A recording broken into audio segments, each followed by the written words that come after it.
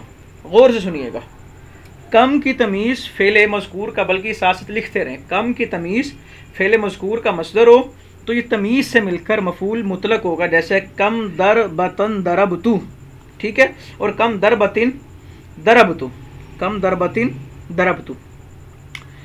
اچھا، دوسرا اس کا ہوگا کم کی تمیز اس میں ظرف ہو تو پھر یہ اپنی تمیز سے مل کر مفعول فی بنے گا، جیسے کم یومن سرتو اور کم یومن سمتو۔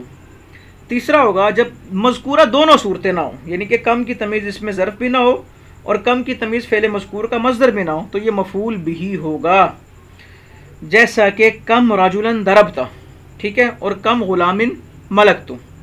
کلیئر ہو گیا؟ دوسرا، اگر اسے مجرور محل جر میں لے کے آئیں کم کو، تو پھر کم سے پہلے کوئی حرف جر ہو یا مضاف ہو تو یہ مجرور ہوگا، جیسے بکم رجلا مررت یا علی کم رجل حکمت، کم سے پہلے حرف جر ہو یا کوئی مضاف ہو۔ اور محل رفع مرفوع ہونے کی اس کی 2 صورتیں ہوں گی۔ پہلی صورت یہ ہوگی تمیز ظرف نہ ہو تو یہ کم مبتدا ہونے کی وجہ سے مرفوع ہوگا، جیسے کم رجلا اخوک اور کم رجل ضربتہ۔ دوسری صورت یہ بنے گی کہ تمیز ظرف ہو تو یہ خبر مقدم ہوگا، جیسے کم یومن صفرک اور کم شہرن صومی، ٹھیک ہے جی۔ تو اس کے یہ تینوں صورتیں اعراب کی بتا دی، اور میں پھر بتا دوں یہ کم کے اعراب کی صورت ہے کہ کم اپنی تمیز سے مل کر کیا بنتا ہے۔ اچھا جی، مثالوں کو دیکھیں، یہ مفعول بھی کی مثال ہوگی اس کی، اور اسی طرح ونحو کم ضربتن وکم ضربتن مصدرن وکم یومن سرتا وکم یومن سمتو مفعولا فیہ، یہ مفعول فی ہو گیا۔ ومجرورن، مجرور ہوگا اذا کان قبل حرف جر، اسے پر حرف جر ہو یا مضاف ہو، جیسے بکم رجلا مررت وعلی کم رجل حکمت وغلام کم رجلا ضربت ومال کم رجل سلبت۔ ومرفوعا محل رفع میں ہوگا اذا لم یکن شیئا من الامرین، جب ان دونوں میں سے کوئی چیز نہ ہو، مبتدان ہوگا یا آگے آ رہا ہے خبرن ہوگا۔ مبتدان ہوگا کب ہوگا؟ لم یکن ظرفن، جب وہ ظرف نہ ہو، جیسا کہ کم رجلا اخوکا اور کم رجل ضربت، اور خبر ہوگا وخبرن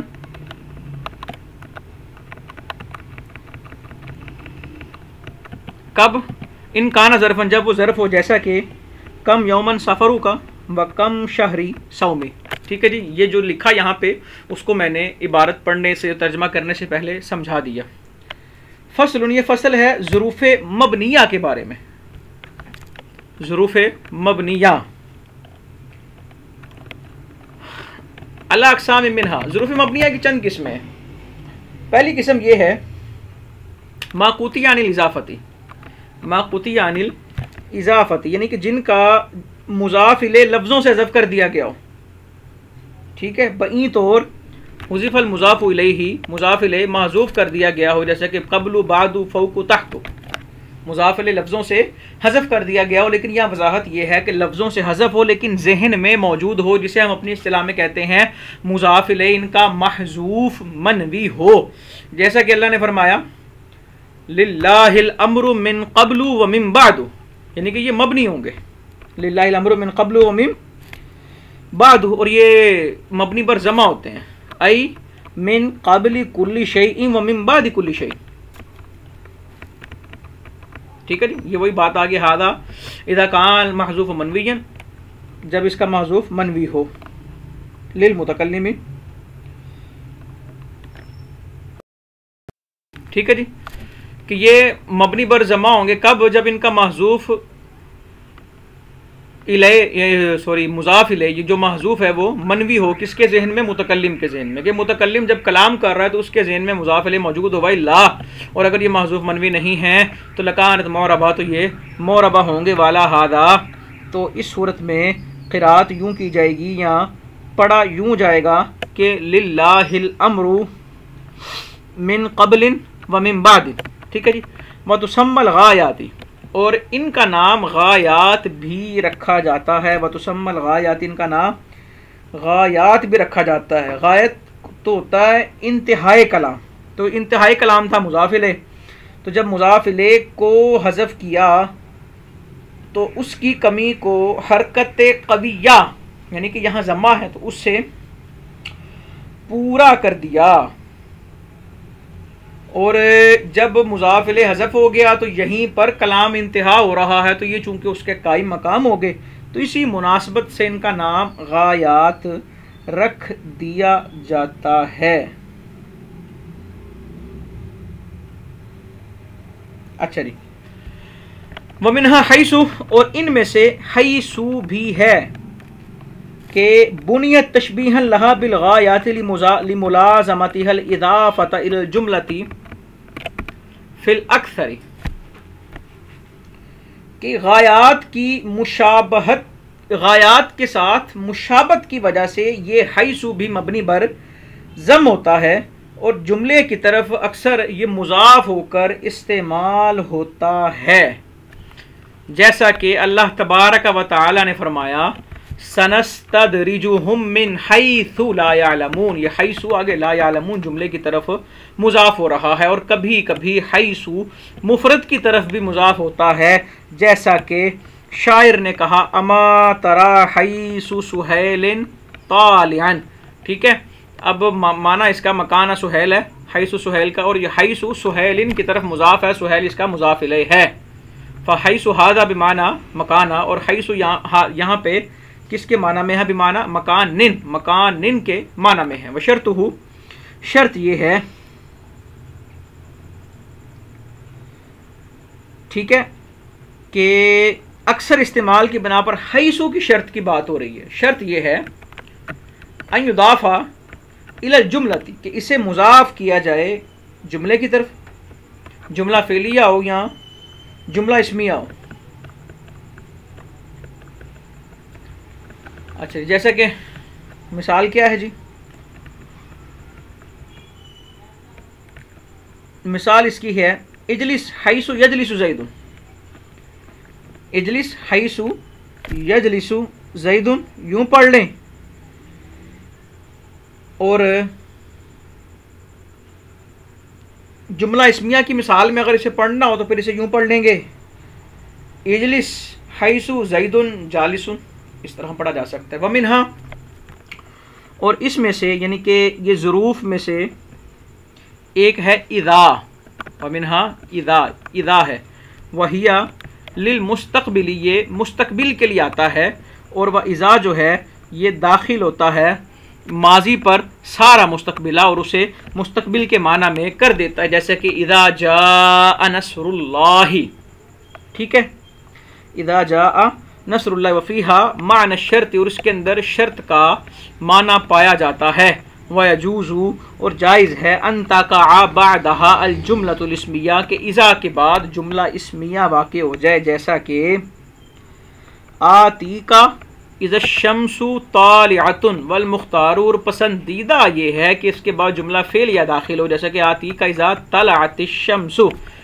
اور وقت تکون للمفاجات، اذا جو ہے یہ مفاجات کے لیے آتا ہے. مفاجات کا مطلب ہوتا ہے کہ اچانک سے کوئی حادثہ یا کوئی ایسا واقعہ جو اچانک ہو تو تب لفظ اذا استعمال ہوتا ہے. ٹھیک ہے جی، اچانک آ جائے تو لفظ اذا استعمال ہوتا ہے. اس کی مثال بنے گی خرجت فاذا السبع واقف، کہ میں نکلا کہ اچانک درندہ کھڑا ہو گیا. ٹھیک ہے. فیختار، مختار یہ ہے، کیا مختار ہے کہ بعدها المبتدا، کہ اس کے بعد مبتدا ہو. ٹھیک ہے جی. خرجت فاذا السبع واقف ومنها واذ، اور ظروف میں سے از بھی ہے، اور اس جو ہے یہ ماضی کے لیے آتا ہے. وتا کا بعدها الجملتان، اس کے بعد دو جملے واقع ہوتے ہیں، جملہ اسمیہ اور جملہ فعلیہ، جیسا کہ جئت کا اذ طلعت الشمس واذ الشمس طالعۃ. ٹھیک ہے. اس کے بعد دونوں جملے واقع ہوتے ہیں، جملہ اسمیہ بھی اور جملہ فعلیہ بھی. ومنها اینا، ظروف میں سے اینا اور انا ہے، یہ مکان کے لیے آتے ہیں بمعنی استفہام، استفہام کا معنی، جیسے اینا تمشی وانا تقعد وبمعنی شرطی، اور یہاں اس میں شرط کا معنی بھی پایا، شرط کا معنی پایا جاتا ہے. اور شرط کا معنی کیا ہے؟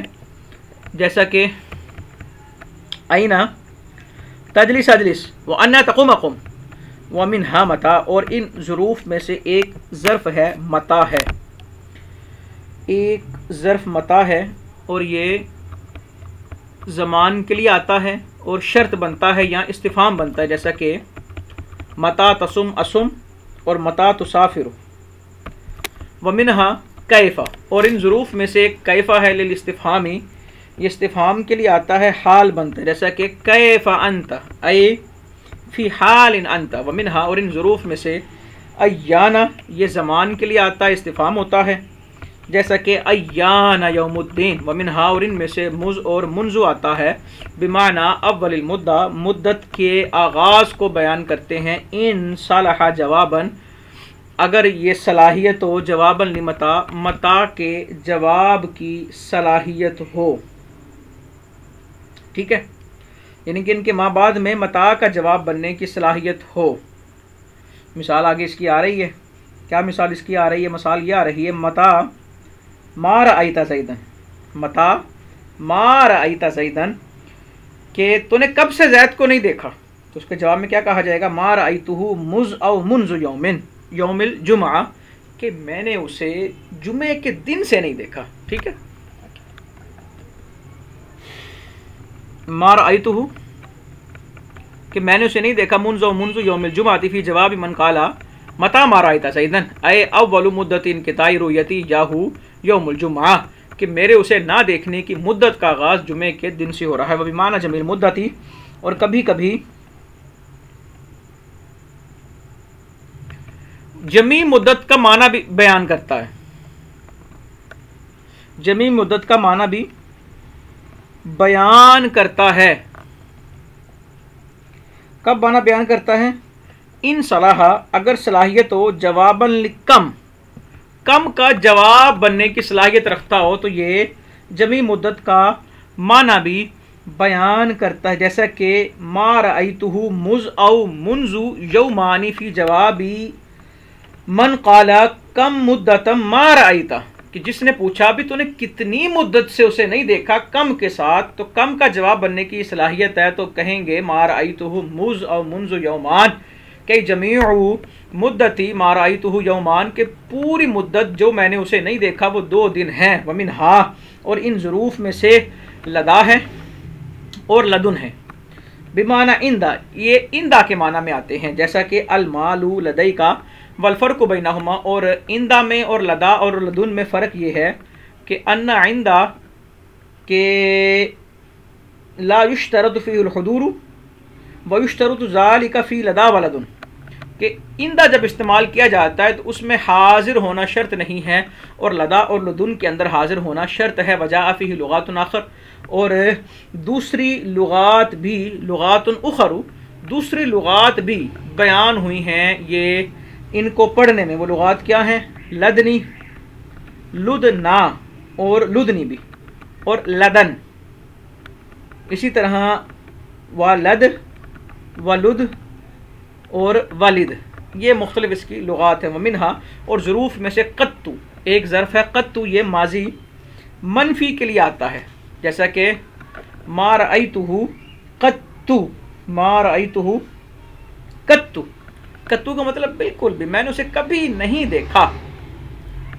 ومنہا، اور ان ظروف میں سے ایک ظرف ہے، اسے کہتے ہیں یا وہ پڑھتے ہیں عودو. یہ للمستقبل منفی مستقبل کے لیے آتا ہے، جیسا کہ لا ادربہ عودو. والم جان لو انہ اذا اضیف الظروف الى الجملۃ او الى از، کہ جب ظروف کی اضافت کی جائے جملے کی طرف یا از کی طرف، تو جاز بناؤہ علی الفتح، تو انہیں مبنی بر فتح پڑھنا جائز ہے. یعنی کہ باقی ظروف کی بات ہو رہی ہے کہ ایسے ظروف جو مبنی نہیں ہیں، جب ان کو جملہ یا کلمہ از کی طرف مضاف کر دیا جائے تو ان کو بھی مبنی بر فتح پڑھنا جائز ہے، اور معرب پڑھنا بھی جائز ہے. جیسے کہ اللہ تبارک و تعالی کا فرمان ہے ھذا یوم ینفع الصادقین صدقہم وکا یومئذ وحینئذ وکذالک، اور اسی طرح مثل وغیر مع وان وان، ٹھیک ہے. تقول ضربتہ مثل ما ضرب زید وغیر ان ضرب زید. ومنہا امسی، اور ان میں سے ایک امسی ہے بالکسری، کسر کے ساتھ، عند الحجازی اہل حجاز کے نزدیک، ٹھیک ہے. یعنی کہ وکذالک سے یہ جو وکذالک آیا، وکذالک مثل وغیر، اس کا معنی یہ ہے کہ ظروف مضاف کی طرح لفظ مثل اور غیر، ٹھیک ہے. ظروف مضاف سے مراد یوم وغیرہ ہیں، ان کی طرح لفظ مثل اور غیر کو معرب اور مبنی بھی پڑھ سکتے ہیں، معرب بھی پڑھ سکتے ہیں اور مبنی بھی پڑھ سکتے ہیں، جب یہ تین کلموں میں سے کسی ایک کی طرف مضاف ہوں. جب یہ تین کلموں میں سے کسی ایک کی طرف مضاف ہو، مائے مصدریہ کی طرف، یہ جو ما و ان مائے مصدریہ کی طرف مضاف ہو. ضربتہ، اچھا جی، مثلہ ما ضرب زید، ضربتہ مثل ما ضرب زید، یا پھر یہ ان کی طرف مضاف ہو، جیسے ضربتہ غیر ان ضرب زید، یا پھر یہ ان مفتوحہ مشددہ کی طرف مضاف ہو، جیسے ضربتہ غیر ان ضرب زید، ٹھیک ہے. ان مثالوں میں لفظ مثل اور غیر مبنی بر فتح ہیں، لفظ مثل اور غیر مبنی بر فتح ہیں، ٹھیک ہے جی. وکذالک سے بھی مسئلہ سمجھ آ گیا. اور اس کے اندر امسی کا معنی گزشتہ کل، یہ مبنی بر کسرہ ہے اہل حجاز کے نزدیک، اور بعض نے اسے امسی کو معرب مانا ہے، ٹھیک ہے. اور جو مبنی کہتے ہیں وہ قبل اور بعدو سے مشابہت کہتے ہیں، اور جب یہ مضاف ہو جائے امسی یا اس پر الف لام داخل ہو جائے تو بالاتفاق یہ معرب بن جاتا ہے. تو یہاں پر جو دوسرا باب شروع کیا تھا آج اللہ کے فضل سے وہ بھی مکمل ہو گیا. اب ہدایت النحو کا صرف خاتمہ رہ گیا ہے، تو خاتمے سے بحث کا آغاز انشاءاللہ اگلے سبق میں شروع کریں گے.